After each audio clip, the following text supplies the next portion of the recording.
Behold. Jerdsstuff. Hello everyone, Jerd here, and today I'm gonna draw some Fakemon.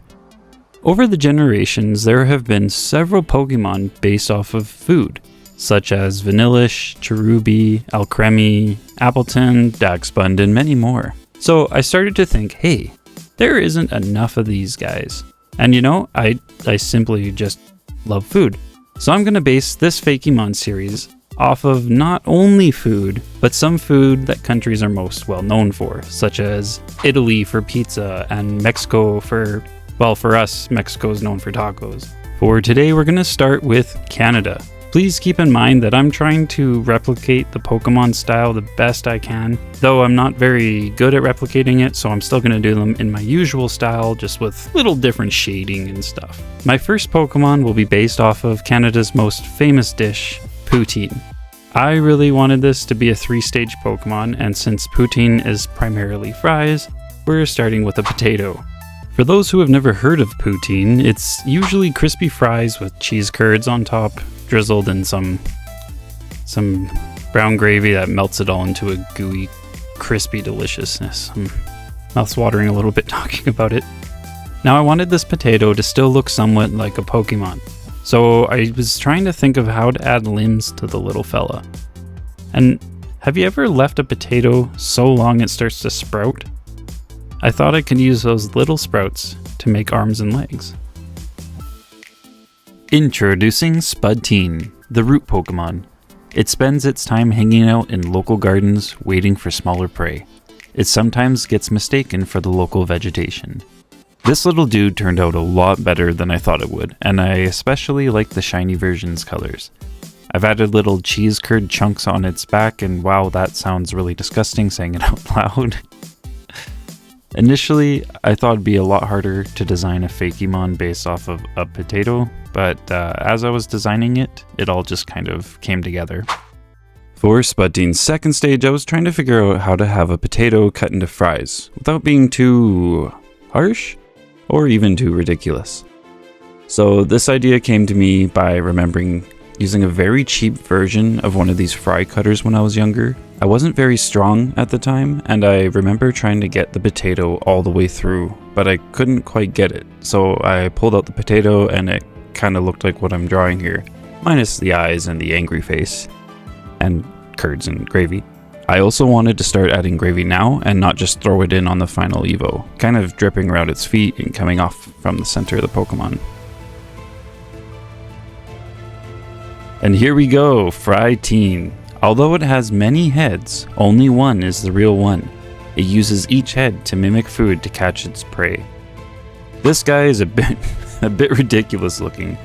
I tried to stay true to a real potato and colors, and I think it turned out pretty well. He fits that awkward middle stage Pokemon that people kind of want to think doesn't exist, but they're just there to be there. Anyways, I was laughing pretty hard drawing this one, but the final stage Evo is where it gets really good. Oh no, this poor creature. This little fellow was probably one of the easiest things I've had to come up with. I will give most of the credit to my wife though, because she's the one who suggested what to draw, but nonetheless it was very easy.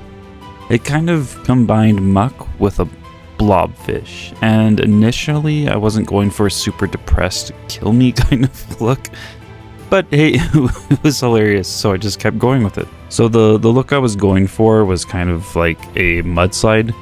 You know how mudslides pick up all the rocks and stuff as they go, so the fries kind of like shooting out its back like spikes, and of course had to throw in some random cheese curds throughout. I tried to give the little fries on its body some personality as well, almost like the Pokemon can control their facial expressions.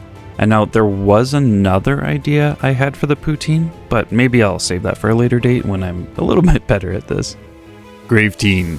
This Pokemon uses its fry-like appendages to lure in Pokemon. It flings balls of its sticky, sweet, mud-like body to subdue its prey. Oh, what did I create here? I kind of feel bad for making this thing. Just look at his face. I wasn't sure how to keep the grass look, so I added the sprouting leaf on its back, and voila! I mean, it probably doesn't make you want to go out and try poutine, or maybe it does, I'm not sure, but let me know what you think of my poutine Pokemon. Next on the list, I've decided to go with one of my favorites. Now, has anyone here heard of a Saskatoon berry? I believe they're called Juneberries in the States. Anyways, they're this little, kind of look like a blueberry. They're a little bit sweet and have this almond-like flavor, and they're just delicious. But you know what's even better than eating them raw? When you bake it into a pie. Yes, Saskatoon berry pie is our next Pokemon. Now, same as the poutine, I thought it'd be fun to do a 3-stage Pokemon for this one, especially considering that the first stage would be extremely easy. You can probably tell a lot of inspiration from this first Pokemon came from Cherubi, but especially Smoliv. And initially, I was just going to draw a circle, put a little crown on him, throw a face on it, kind of like Voltorb's face, and just call it a day, but I wanted to give it more character. Introducing Sasky, the berry Pokemon. This Pokemon frightens easily, and it's often found in big groups. The berry that grows on this Pokemon's head is sweet and delicious. Now I know this dude is simple, but I love him so much. That frightened look in his eyes and that bucktooth, it's perfect to me, especially for what I'm starting with. The fire type will kind of make sense later as I'm making a Saskatoon berry pie, and well, personally pies are best hot, at least to me anyways, so it makes sense in my head. Sasky's second stage wasn't too hard to come up with. Actually, to be honest, I'm pretty sure I came up with him faster than Sasky. And I was trying to think of what came before a pie. I didn't want to squish a bunch of Saskys in a bowl, mix with sugar, and then bake them. Although that would have been really funny.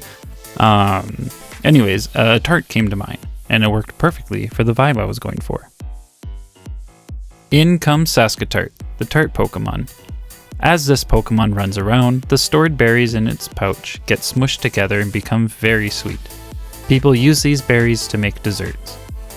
This Fakemon line has been so fun so far. The pie hat was my wife's idea, and it just, chef's kiss. It fits so perfectly. This is another one where I think I like the shiny variant a little better than the original, but hey, that's what shiny Pokemon are for, right? Now, on to the final stage and my favorite out of all the 6 that we've done today. Now, I wanted to draw this Pokemon as a classic piece of pie. You know, the perfect triangle slice that shows off all the good sauce and filling. And I wanted this pie to be an angry pie. And the reason he's an angry pie is because his pie head is too big, so he has to constantly be holding up his giant uneven head. That was the inspiration for this little dude anyways, and let me tell you, he turned out fantastic. I think the only thing I would have changed with him is maybe gave him a tail, or probably dripping the berries all over the place. Something a little fun, a little more extra to give it some more life. Saskapie, the berry pie Pokemon. The berries protecting this Pokemon's head are sought by many. When the Pokemon gets exhausted, it can replenish some of its health using the stored berries. Yes, I know what you're thinking. Clever names for all these guys, right? Saskatart, Saskapie, Fried Teen. I love this dude so much. And like I said earlier, the only thing I would change is maybe I should have given him a tail or have the berries dripping from its head or something. And yeah, I did make it a fire dragon type.